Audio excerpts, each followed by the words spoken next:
We are starting with this chapter number 3 which says consideration. Consideration मैंने आपको बताया consideration क्या होती है, जो आप सामान खरीद रहे हो उसके बदले आपको क्या मिल रहा है, that is price, that is called a consideration. So for next we start with what are the essentials of a valid consideration. सबसे पहले consideration should move at the desire of the promiser. आपने बोला है, मैंने आपको offer दिया है कि मेरे को 100 रुपीज का ऑफर है, सो अब प्रॉमिसर के डिजायर से ही मूव करना चाहिए। आपने बोला ठीक है मैं आपको दूंगा 100 rupees for the for X and Y Z thing, so that is should be communicated. आपकी मर्जी से होना चाहिए, आपके साथ जोर और जबरदस्ती नहीं होना चाहिए। नेक्स्ट आता है कंसिडरेशन में मूव फ्रॉम द प्रोमिसी और एनी अदर पर्सन। आपने प्रॉमिस किया कि मैं कंसिडरेशन दूंगा, सो वो एक वैलिड कंसिडरेशन माना जाएगा। ऐसा नहीं है कि आपके साथ स्ट्रेंजर टू अ कॉन्ट्रैक्ट का मतलब क्या होता है, हम दोनों के बीच में कॉन्ट्रैक्ट्स है ए और बी के बीच में, सी पर्सन आता है out of any way and वो बोलता है मैं कंसिडरेशन दूंगा, so that is stranger to a contract. आप स्ट्रेंजर टू अ कॉन्ट्रैक्ट को हम नहीं स्यू कर सकते। अगर कुछ गलत काम वो करता है हम उसको स्यू नहीं कर सकते। मैं सिर्फ आपको स्यू कर सकती हूँ बिकॉज मैं आपको ही जानती हूँ। अब stranger to contract can not sue के कुछ बेसिक एक्सेप्शंस होते हैं, जहाँ पे एक ट्रस्ट और डीड बन जाती है कि ठीक है इन दोनों के बीच में ये काम करेगा। फैमिली सेटलमेंट आती है, दो चाचाओं के बीच में ताऊजी आ जाते हैं कि नहीं ये काम ऐसे करना है, सो that is family settlement, that is a valid. Means दो लोगों की लड़ाई में थर्ड फैमिली मेंबर आता है तो वो एक इनवैलिड पर्सन नहीं माना जाएगा। Next in the case of agency, एक केस में दो लोगों के बीच में एक एजेंट है, सो वो स्ट्रेंजर टू कॉन्ट्रैक्ट नहीं माना जाएगा। किसी थर्ड पर्सन के थर्ड पार्टी के केस में हम वॉलंटरली कोई काम कर रहे हैं, so that won't be taken as कि वो काम वो गलत कर रहा है या फिर वो स्ट्रेंजर है। कंसिडरेशन में भी पास्ट प्रेजेंट और फ्यूचर, या तो कंसिडरेशन हमारी पहले की भी हो सकती है, प्रेजेंट कंसिडरेशन भी हो सकती है और फ्यूचर की भी हो सकती है। पास्ट कंसिडरेशन कब होगी कि आपने मुझे सामान बेच दिया, मैंने फिर आपको पैसे बाद में दिए। फ्यूचर, मैं आपको प्रॉमिस करती हूँ कि आप मुझे सामान दोगे तो मैं आपको ये कंसिडरेशन दूंगी। प्रेजेंट, आपने मुझे बैग सेल किया, मैंने आपको तुरंत पैसे दिए, उसी टाइम आपको पैसे दिए, that is called the present consideration.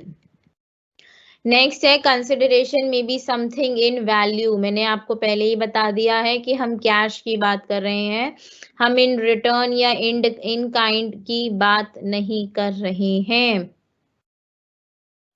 Clear.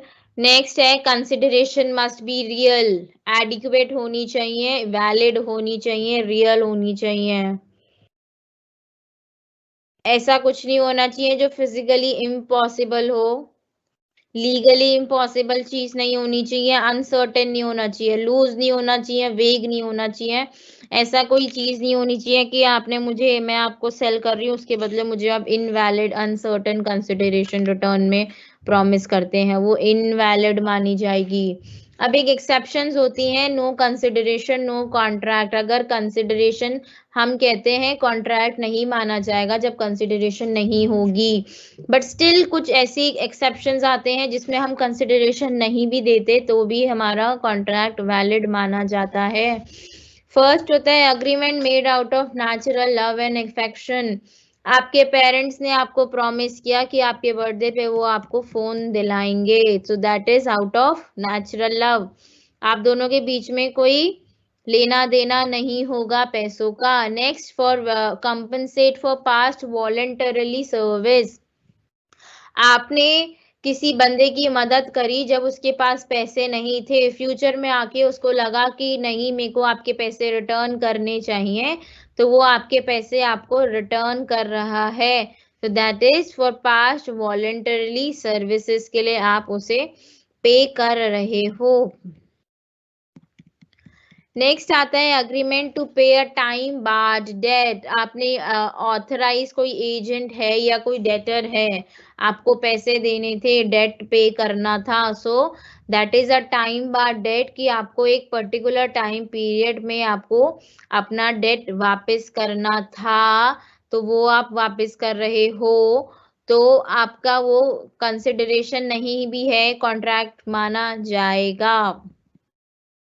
Completed gift, किसी ने आपको गिफ्ट दिया, आपकी मदर ने आपको गिफ्ट दिया, आपके फादर ने आपको गिफ्ट दिया, सो वो कंसिडरेशन के अगेंस्ट, उसके लिए आपको कोई कंसिडरेशन नहीं देनी चाहिए, देनी पड़ेगी। Contract of agency, no contract, no consideration is necessary to create an agent. आप मेरे एजेंट बन सकते हो, जरूरी नहीं है कि आपको मुझे आपको या आप मुझे, अगर आप मेरे एजेंट हो तो मुझे आपको कुछ पैसे देने पड़ेंगे। दैट इज कि हम दोनों आउट ऑफ नेचुरल लव हमने एजेंसी क्रिएट कर ली है, that is totally our wish. Next है हमारा रेमिशन बाय प्रॉमिसी और परफॉर्मेंस ऑफ द प्रॉमिस, कि हमारा मिसिंग ड्यू डेट कोई चली गई है, तो उसमें हम जाते हैं और अग्रीमेंट कर लेते हैं कि ठीक है, आप इस क्लेम को कम पार्ट में से मीन्स मैं आपको डिस्काउंट दे देता हूँ, आप फिर भी सेटल ऑफ कर लीजिए, सो वो आप सेटल्ड कर लेते हैं, so that is due to